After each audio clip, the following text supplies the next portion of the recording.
Dr. Leandro Teles. E temos uma convidada, muito prazer. Seja muito bem-vinda. Nós vamos conversar sobre acidente vascular cerebral, AVC. Antigamente falava-se derrame. A gente usava esse termo ainda o pessoal usa, né? Derrame, teve um derrame. Mas a gente usa mais a sigla AVC ou AVE. Seria acidente vascular cerebral ou acidente vascular encefálico. Então esse é o termo mais correto atualmente. Bruna Aguiar, Relações Públicas, está com 23 anos e a história dela é a seguinte. Acompanha. No dia 12 de novembro, enquanto Bruna fazia exercícios numa academia, ela sentiu uma tontura, um enjoo, um mal-estar. Confere? Confere. Logo depois disso, ela deitou no chão e voltou a se sentir melhor. Passou. Mais tarde, voltou a se sentir mal e foi ao pronto-socorro, que falou, olha, tá tudo bem e tal. 2 dias depois, voltou ao pronto-socorro com inúmeros problemas e aí foi diagnosticada com AVC e internada por 6 dias na UTI. Bruna, você está com que idade? Eu tô com 23 anos. 12 de novembro agora? Ou não? Foi no feriado de novembro. Então, agora? Agora. Este ano? Este ano, mais ou menos 2 semanas. O que aconteceu, Bruna? Então, eu tava treinando, fazendo o meu treino normal, que já tá mais ou menos uns 2 meses, eu já treino há 1 ano, né? E aí eu comecei a passar mal, comecei a sentir uma tontura. E como eu tenho pressão baixa, eu tô acostumada a sentir tontura. Igual a mim. Então, o que eu faço sempre? Eu sento. E aí eu sentei e não passou. E normalmente quando eu sento, ela já passa. Que tontura era essa, Bruna? O que você sentia? Uma sensação de tudo girando mesmo. Igual quando a pressão da gente Igual cai. quando a pressão cai. Tá.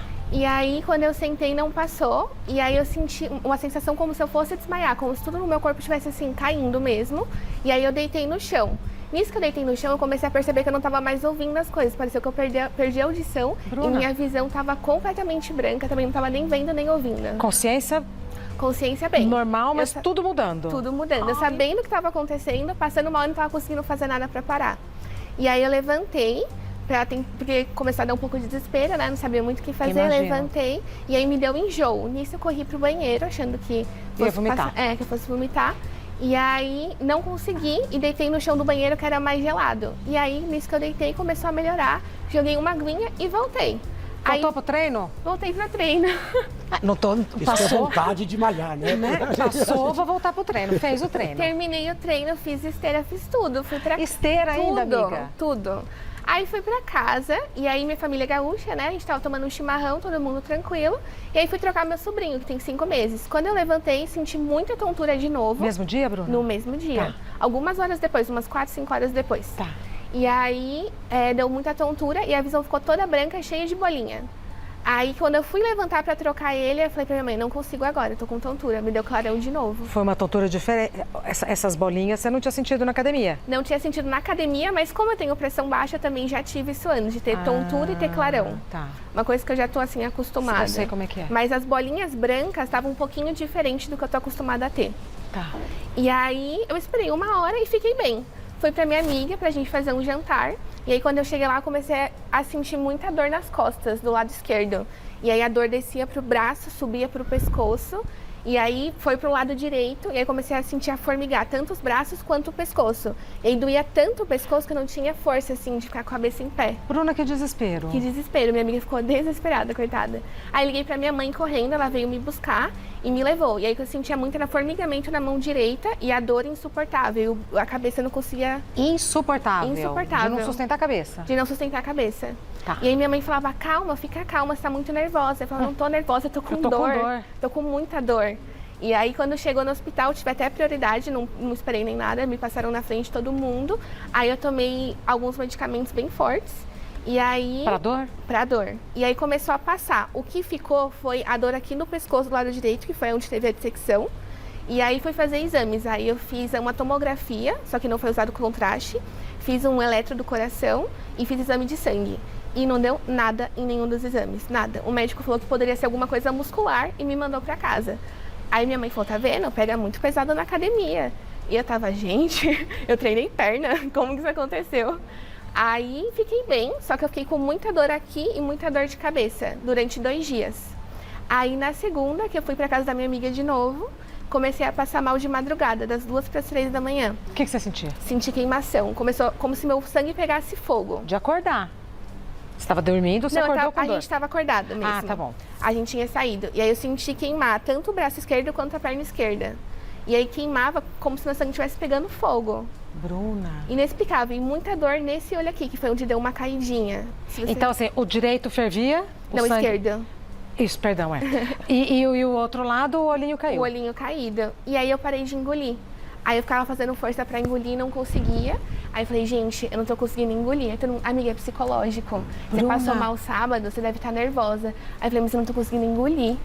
Aí eu pedi uma água. E aí quando eu fui beber uma água, a água parou no meio da garganta. Não ia? Não ia, não descia. E aí, não sei como que desceu, mas entalou. E aí não descia mais, não subia. Comecei a tossir. Eu pensei, gente, vou morrer engasgada. Que morte horrível. Nem conheci o Luan Santana ainda.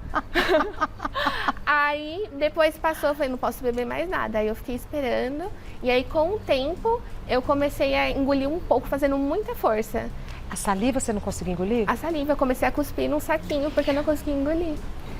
Bom, e aí? Aí eu esperei, porque eu não queria assustar minha mãe de novo. Fui pra casa de manhã. E aí, almoçando, minha mãe falou, a comida tá ruim? Aí eu falei, não, é que eu não tô conseguindo engolir.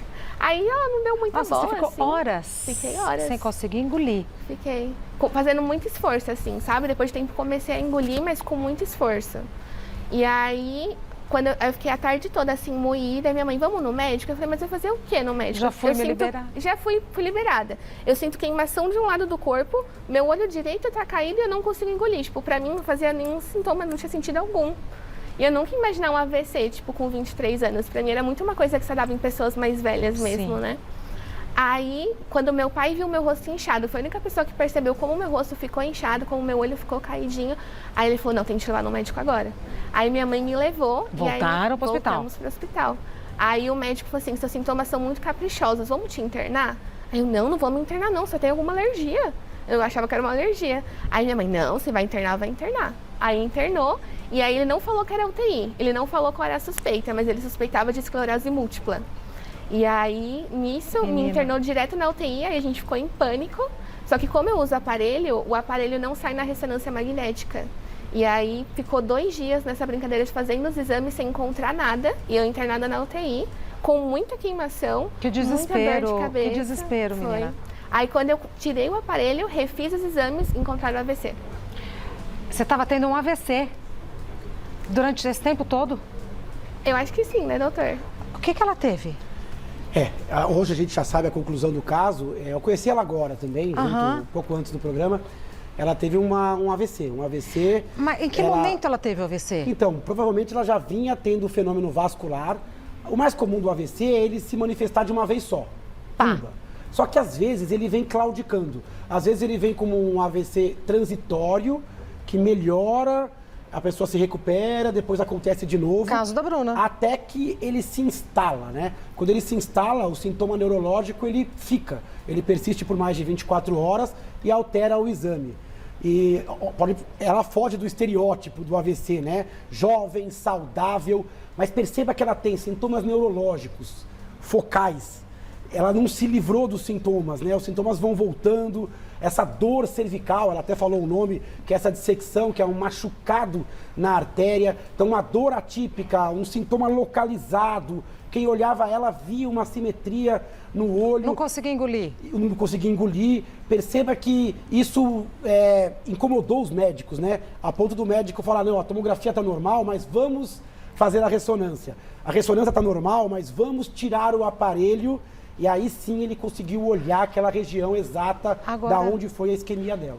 Bom, aí teve o diagnóstico, você teve AVC. A partir daí, o que aconteceu? Você ficou no hospital? Continuei no hospital. Quando falou, você teve um AVC, na minha cabeça eu entendi que eu morria. Eu falei, gente, eu morri. Eu não conseguia entender, tipo, como assim? Como que eu tive? Porque pra mim, acho que era um pensamento muito antes de ler mais sobre, né? Na sua família, alguém já teve AVC? Então, o meu avô teve, mas ele ficou em estado vegetativo por 6 anos. Então, não foi por alguma coisa, Tá. foi mais por decorrência de um acidente de carro que gerou isso nele. Perfeito. E na minha família paterna, a minha avó teve, mas ela teve com 94 anos. Foi Tá. muito mais pela idade também. Tá. E recentemente um tio teve. Não sei qual foi a correlação do que teve com ele, mas assim, não são grandes casos e são Sim, partes separadas. Então, sim. o médico não achou que tivesse alguma Relação. coisa a ver com genética. Aí você ficou quanto tempo no hospital, Bruna? Eu fiquei 7 dias na UTI, 7 dias e meio, né? E outra metade eu fiquei no quarto, e aí mais um dia inteiro no quarto, e aí eu tive alta. Retomou a vida normal? Aí fiquei essa semana mais de repouso, né? E aí na outra semana voltei a trabalhar, mas assim, tô super de repouso também, tô em casa, trabalho de home office. Não voltou pra academia? Não, eu tenho que ficar um mês afastada. Ah, você deve estar sentindo falta, né? Porque Bastante. quem tá habituado. E seus pais, como é que eles estão? Então, qualquer coisa que eu levanto, você tá bem? Eu imagino. Não pega peso. Não faz esforço, tá todo mundo assim. Aí qualquer dor de cabeça que eu sinto, porque eu sinto muita, né? Opa. Infelizmente a queimação não passou, é uma coisa que fica muito. É mesmo, do lado esquerdo do corpo, Do lado Bruna? esquerdo. Quando eu começou era no braço, agora minha mão tá mais geladinha. Quando eu encosto nela eu sinto queimar, eu sinto uma sensibilidade muito mais forte do lado esquerdo do que do lado direito. E aí, quando eu saí do hospital, foi pra perna. Aí aliviou um pouco no braço e ficou muito intenso na perna. Que coisa. E aí, por exemplo, eu tenho uma York que é de 1,7 kg. Ela encostar na minha perna, eu Dói. sinto dor muito Dói. forte. É muito doido. E aí no hospital também o que teve de sintoma muito estranho é que essa parte do corpo ficava gelada. Parecia que esse lado do corpo a pele estava morta e esse lado estava normal. Meu pai ficou super assustado quando viu, chamou o médico. Aí o médico ficou assustado também, pediu para fazer um ultrassom das veias. Mas as veias estavam normais, então a gente entendeu que é alguma coisa do cérebro mesmo, né? Então o médico não te liberou para tudo ainda? Você Não. tá trabalhando de casa, não faz atividade física? Ele pediu para eu ficar um mês mais de repouso, um mês mais tranquila. Obrigada por ter vindo. Obrigada Não a você. é? Porque tá de repouso ainda. Doutor, mas que foge completamente de tudo que a gente conversa aqui, de tudo que a gente imagina. Tem sido comum AVC em pessoas jovens assim? Tem sido comum. Na verdade, o AVC ele é um fenômeno que não é tão raro. A gente não fala tanto, mas ele é uma causa comum de morte O doutor e de sempre sequela. fala. Uma a cada 6 pessoas, uma terá um AVC.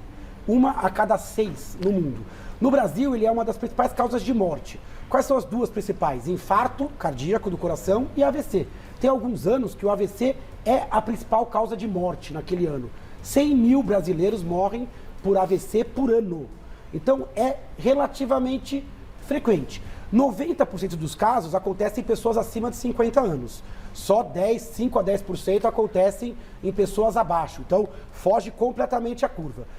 Muitas vezes o AVC, a gente chama de acidente, mas muitas vezes ele é fruto de uma evolução de doenças conhecidas. Diabetes, hipertensão, doença cardíaca. Bruna não tem Mas nada. às vezes acontece Nada. como no caso dela. É um acidente. É uma coisa de repente, repentina. Ela tá lá, muito bem obrigada, e pumba, acontece Então, o mas AVC. assim, o que ocasiona esse acidente? No caso dela, ela deve ter feito uma investigação ampla. A gente sempre olha muito o coração do jovem Coração. para ver se não tem alguma coisa na válvula, alguma arritmia, malformação, se a capacidade de coagulação do sangue não está alterada. Tem pessoas que têm tendência a fazer trombos, a gente chama de trombofilia, tendência a coagular o sangue. Também é bem típico em jovens, né? Às vezes acontece fora da curva. E tem uma causa que ela até citou ali, que é a dissecção. É quando a pessoa tem um trauma na artéria que leva o sangue, essa artéria ela machuca. O sangue, ao invés de correr por dentro da artéria, Dá uma escapadinha. ele delamina, ele vai lá, faz um machucado e corre numa falsa luz. E isso acaba criando um ambiente, então é um machucado Propício. numa artéria, que pode ser espontâneo ou que pode ser fruto de um pequeno trauma, um grande trauma, que ela possa batida, não ter uma coisa percebido, uma assim? batida. Às vezes até dias, semanas antes da ocorrência, aquela artéria se machucou, Excesso de peso? eventualmente alguma questão postural, às vezes até em Excesso de peso cabeleireiro, na academia, eu imaginei, sabe? obrecadas, espirros mais fortes, acho que até um comentário que a médica fez que poderia ter acontecido, mas tem pessoas que já têm uma tendência a ter esse machucadinho na artéria por conta de alguma alteração do colágeno ou por alguma alteração. Isso tudo vai ser investigado no caso da Bruna, porque ela deu uma sorte enorme, que ela tá assim, ótima, né? Ela sobreviveu ao evento, tá super bem, e agora ela vai ter que evitar que isso volte a ocorrer. Ela tem que tratar, né? E vai ter que fazer uma investigação ambulatorial. Graças a Deus não foi o caso da Bruna, mas no começo da conversa, então assim, AVC normalmente deixa sequelas. Olha, muito frequentemente deixa, porque o AVC ele é um machucado no cérebro. Se pegar muito em cheio uma área muito eloquente, muito importante, pode deixar sequelas, como uma parte do corpo que não mexe, ou que não sente muito bem, ou que não enxerga uma parte, ou dificuldade de falar, de engolir.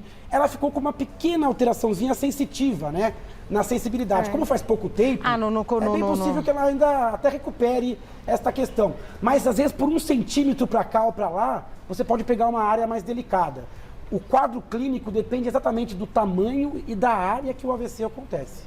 Quando viram o meu laudo, explicaram que tinham 2 artérias. Se fosse a outra, eu ficaria sem o movimento de um dos lados. Eu perderia um dos lados. E aí, essa que foi, ela consegue dar... Como que se fala, doutor? Consegue ter colaterais ou consegue dar uma compensada. É, uma compensada para os 2 lados. Menina, eu me pus no lugar da mãe dela agora olhando para ela. Falei, nossa, mãe, não sei qual a religião dela, mas é muita oração, muita novena, muito tudo para agradecer. Muita oração. Da minha avó, toda a minha família. O que não aconteceu, né? O que poderia ter acontecido e não aconteceu. É. Porque assim, eu tava internada, mas eu tava muito com a fé que não ia achar nada. Tipo, eu queria entender o porquê que eu sentia queimação, mas eu falei assim, não vai encontrar nada. Minha avó sempre falou, não pega nada nas minhas netas. E nunca tinha pego nada. Então eu não achei que realmente fosse pegar, entendeu? Eu tava assim, não vai dar nada. Palavra da avó, né? É, minha avó sempre falou.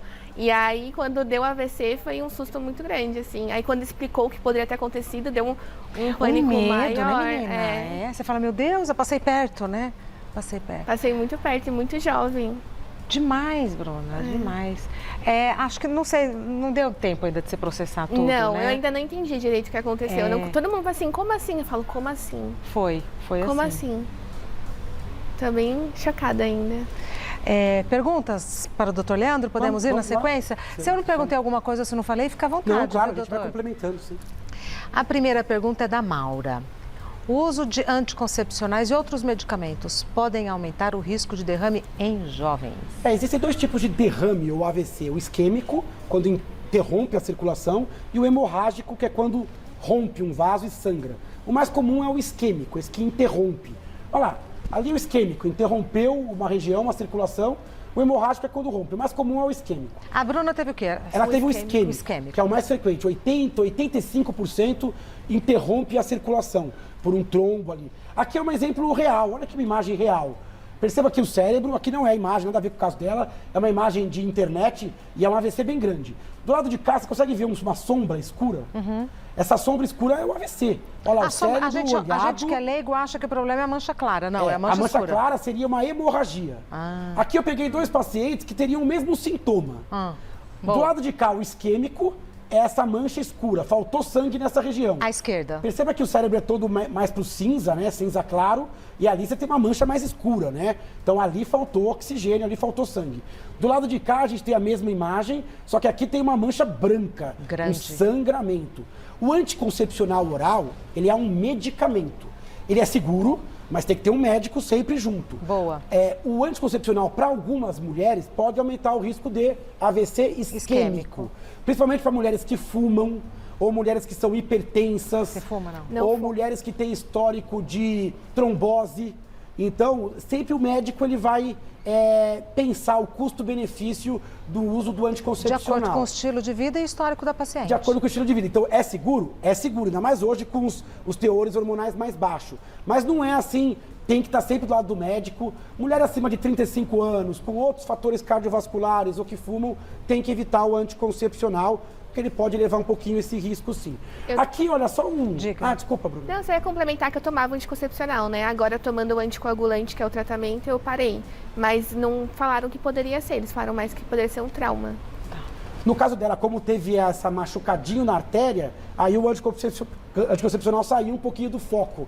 Mas, sem dúvida, a sua ginecologista vai pensar se vai voltar ou não o anticoncepcional, ou se vai usar outros métodos, né? Às vezes não hormonais. Do lado de cá, olha os principais fatores de risco do AVC isquêmico. Estamos falando, porque o caso da Bruna é uma grande exceção, então estamos falando aqui de maneira geral, esses fatores de risco. Aqui do mais comum, principalmente das pessoas acima de 50 anos. Ótimo. Doenças que podem levar ao AVC. Perfeito. Né? Diabetes descontrolado, hipertensão arterial descontrolada, pressão muito alta, vai machucando ali os vasos, sedentarismo e obesidade. Esse, sem dúvida, não é o caso da Bruna, porque ela estava, inclusive, malhando, né? Pois é, fazendo menino. muito bem Pois exercício ali. Nem a pressão alta e nem o sedentarismo. Né? Isso você não tem. Nem o tabagismo. O tabagismo, ela também não Entendeu? fuma. Mas o tabagismo aumenta o risco de AVC e derrame. Então é uma boa promessa de ano novo, cessar o tabagismo, mudar o estilo de vida. Não precisa esperar ano novo, desde já. Podia começar esse Desde mês, já. antes do ano novo. Olha. Cardiopatias, coração muito grande, arritmias, doença de válvula. Vai falar, Leandro, mas como uma doença no coração vai dar uma alteração no cérebro? O coração, se ele forma um coágulo dentro, esse coágulo ele escapa do coração E vai pro cérebro. e pode ir para o cérebro. A gente chama de êmbolo. Então, às vezes um problema cardíaco vai dar um problema lá à distância, uma embolia no cérebro, né? Genética, você até colocou bem, né? O histórico familiar e medicamentos e drogas. Não é o caso também dela, no caso de jovens, o uso de algumas drogas pode aumentar o risco. Olha, cocaína, crack, Morfina em geral. cigarro. Então, cuidado com Cigarro, que é entra na tabagismo. mesma categoria de Inclusive morfina. essas outras formas, como narguile, cigarro eletrônico. Cuidado com o uso abusivo quando você tem uma tendência ou quando você não tem o controle de tudo. O risco hemorrágico acontece com aneurismas, com remédios que afinam o sangue, com traumas e também com álcool. Outra coisa em jovem, né? Álcool. Então, perceba que o AVC quase sempre ele é o resultado de uma outra doença descompensada. No caso dela, foi um machucadinho naquela artéria. Mas é um caso de exceção. No caso comum, normal, são doenças da artéria que às vezes são negligenciadas e acabam culminando ou num infarto cardíaco ou num infarto cerebral. Mais uma pergunta. Letícia, traumas na região da cabeça podem ocasionar um AVC? Pode.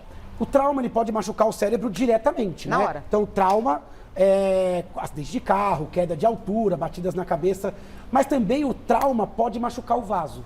Então, às vezes, um trauma na região do pescoço ou da cabeça, Mesmo sem ser tão severo, mesmo sem ser tão severo, pode depois levar a uma alteração de perfusão. Então, como saber?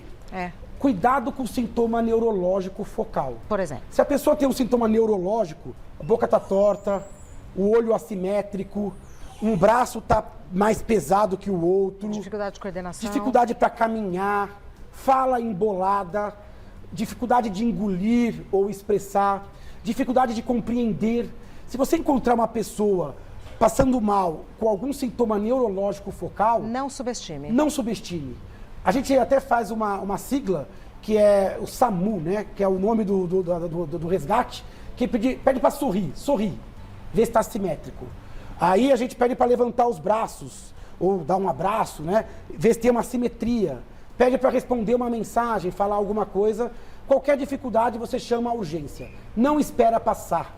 Não espera passar porque tempo é cérebro. Se essa pessoa chegar rápido no hospital, fizer o diagnóstico rápido, a chance é bem maior. Então, sintoma neurológico, no caso, se tiver pós-trauma, tem que pensar sempre que possa ter machucado o cérebro ou os vasos que nutrem aquele cérebro. Agora, só usando a Bruna, porque ela está aqui como exemplo, fizeram certinho. Olha, tô passando mal, tô sentindo isso, tô sentindo aquilo, vai para o hospital. Chega no hospital, linhas gerais, tal, não tem nada.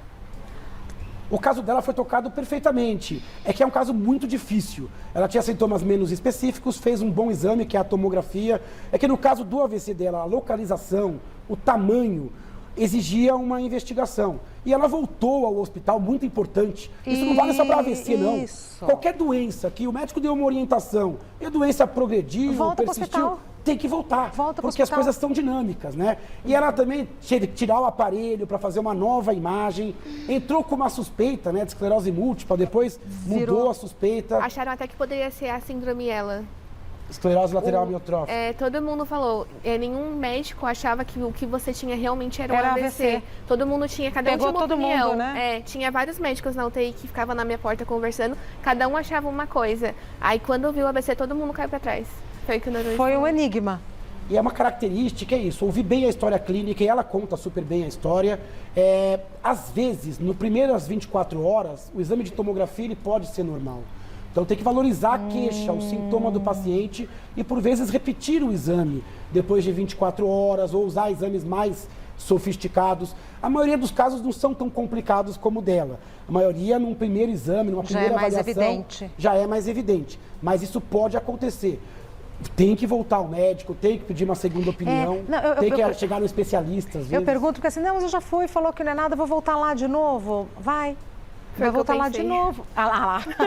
Eu falei pra mim, fazer o quê lá? Eu já fui, já falaram que eu não tenho nada. Todo mundo acha que é da academia. Então, aí mas meu vai pai, voltar. Vai voltar. Vai voltar, Pode sim. ir. Vai voltar. Mais uma pergunta. Simone, a minha tia teve um AVC isquêmico há 3 meses. Está com dificuldade de movimentar o lado esquerdo do corpo. É possível que ela ainda consiga recuperar os movimentos e como nós podemos ajudar? Eu acho que é possível, sim. Na verdade, o AVC, a gente fala em sequela depois de alguns meses, 6 meses, 1 ano. Então, até lá, o corpo ele pode melhorar. Eu acho que uma coisa muito importante é a fisioterapia neurológica, fisioterapia especializada. Muito importante depois de um primeiro AVC que a pessoa também evite que surjam novos eventos. Então, fazer uma boa investigação, fazer um bom acompanhamento médico. Seguir direitinho. Manter uma boa nutrição. Então, eu tenho muitos pacientes que com 6 meses, 1 ano, melhoram a parte da comunicação. Não pode perder a esperança, nem jogar a toalha. 3 meses ainda me parece pouco mesmo para um evento. Mas o que vai dizer se ela vai recuperar ou não, depende muito do local onde foi esse AVC, do tamanho. Isso talvez conversando com os médicos dela, poderia entender melhor se for muito em cheio na área motora ou não. Mas 3 meses parece ainda muito pouco. Depende da idade da moça também, depende né? da idade da tia. Jovens se recuperam com uma capacidade absurda. A Bruna aqui. Por isso que eu perguntei, foi em novembro deste ano? A gente vê AVC às vezes em crianças pequenas e é impressionante como a recuperação às vezes é fantástica, o cérebro mais plástico, né? Então, a vida é maravilhosa, né? É maravilhosa. A vida é maravilhosa. Nem sempre o AVC é a interrupção, o fim, né? Às vezes ele é só mais um step, um passo. E caso fique uma sequela, que seja sequela mínima e que ela possa se readaptar, né? Porque existe também recurso de readaptação quando o braço não volta ao movimento total, né? Aproveitando que estamos aqui, a Anitta revelou recentemente que foi diagnosticada com o vírus, que eu não sei falar o nome. Ah lá. Esse vírus a gente fala Epstein-Barr.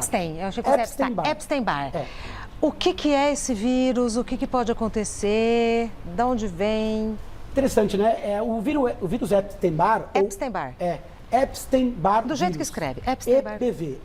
O Epstein-Barr é um vírus bastante comum.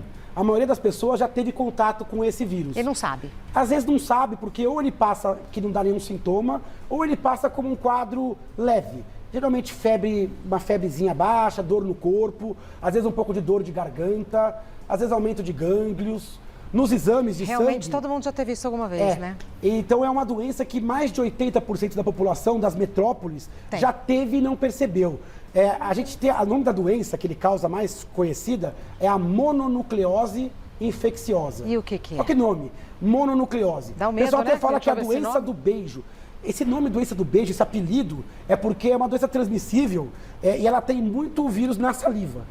Então, como pega muito em adolescentes, adultos jovens, e na saliva tem muito contágio, ficou com essa fama de doença do beijo. Mas pode pegar em superfícies, contato interpessoal. Geralmente é uma doença autolimitada, dura alguns dias, a poucas semanas, não precisa de um tratamento específico e a pessoa se recupera plenamente. Então, gânglios, dor de garganta, às vezes um pouquinho de secreção na garganta, febre. Vai fazer diagnóstico diferencial com o quê? Com gripe, com amidalite, que aí é outra coisa. E chamou atenção esse diagnóstico dela, ela está evoluindo super bem. Em alguns lugares colocaram assim, nossa, e essa doença, o Epstein-Barr, tem relação com a esclerose múltipla. Exato. Né? Fizeram essa correlação. Eu li isso. Tem que tomar cuidado, tá? A gente sabe que algumas doenças autoimunes, e aí não é só a esclerose múltipla, diabetes tipo 1, lúpus, sabe essas doenças onde o próprio corpo ataca ele mesmo? Doença autoimune, e entre elas a esclerose múltipla. Quando você vai estudar as causas, uma das causas possíveis é a presença de vírus.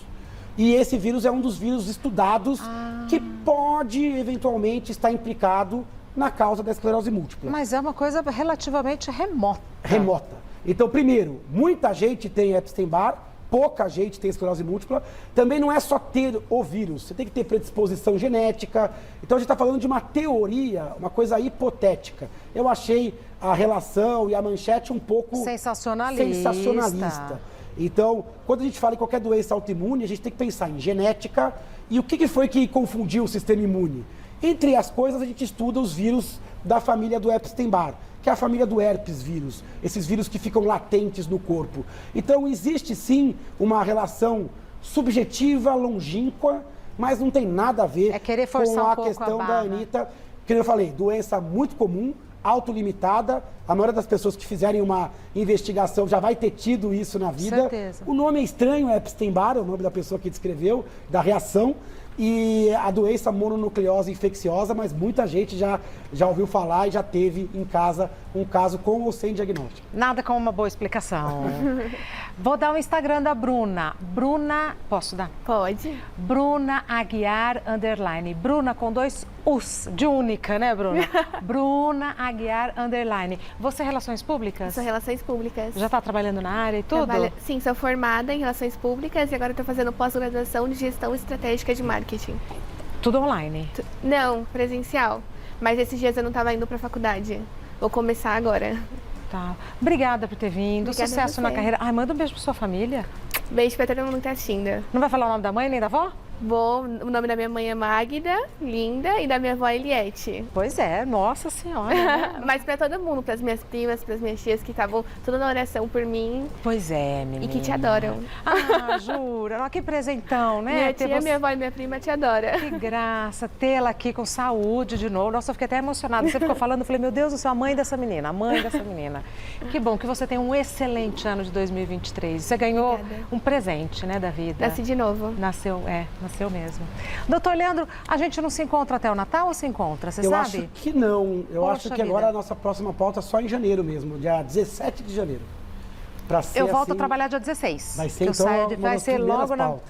Ixi, vou estar daquele jeito. Mas eu te mando um Feliz Natal, aí a gente vai conversando Muito obrigada pelo ano, por tudo, pela aula, pela disponibilidade, pela disposição sempre. Não, a gratidão é minha, o carinho e vocês receberem e poderem alertar as pessoas, é uma honra fazer parte disso. Um beijo para a família, para as meninas. Vocês vão passar o Natal em família, obviamente, vamos passar o Natal, vamos passar o Ano Novo juntos. Que legal. Um divisor de águas e que tenha um ano com muita saúde ali. Pois é. Eu mandei uma mensagem, vai aparecer no Ano Novo a mensagem aqui dos votos do ano que vem no Mulheres. Ah, e a gente gravou e nós falamos, alguns colaboradores, mas vocês ainda não tinham gravado. O doutor Leandro gravou? Gravei. Eba! Doutor Leandro, médico, neurologista, essa figura que a gente tanto gosta, admira.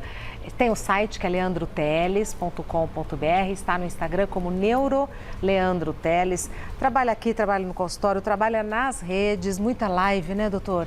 Vai ter hoje alguma? Hoje vamos fazer uma live, vamos falar sobre acidente vascular cerebral. Quem tiver dúvida, então tem uma live. Quem tiver dúvida de outros temas também, então no Instagram, NeuroLeandroTeles. Estamos, aliás, com presente lá também, nesse Instagram, NeuroLeandroTeles. E hoje vamos às 7 horas falar sobre acidente vascular cerebral. Perfeito. E o doutor dá conta, ele responde todo mundo e desenvolve o assunto. Dá conta naquelas, mas tento. As lives a gente consegue. Às vezes, muita pergunta que vem assim que a gente não dá tanta conta. Mas a ideia é sempre estar o máximo ativo possível para melhorar um pouquinho a cultura médica, né? Exato. As pessoas são muito sedentas, muito carentes de informação. Né? E tem muita informação atravessada, muita informação que a gente desconfia. O caso da Anitta. Né? Deram o diagnóstico, já falaram o que ia acontecer. A hora que vem um médico que entende e destrincha o assunto, fala, calma, também não é bem assim. Né? Muito obrigada, bom final de ano e até dia 17 de janeiro. Até dia 17. Um beijo, obrigada por ter vindo, meu amor. Olha, menina linda, vendendo saúde, graças a Deus, né? Vai com Deus e até breve. Quem sabe você volta aqui para falar como que você está daqui a um tempo. Eu volto. Não é? Por favor, para a gente acompanhar. Obrigada. Tá beijo grande, beijo para sua família.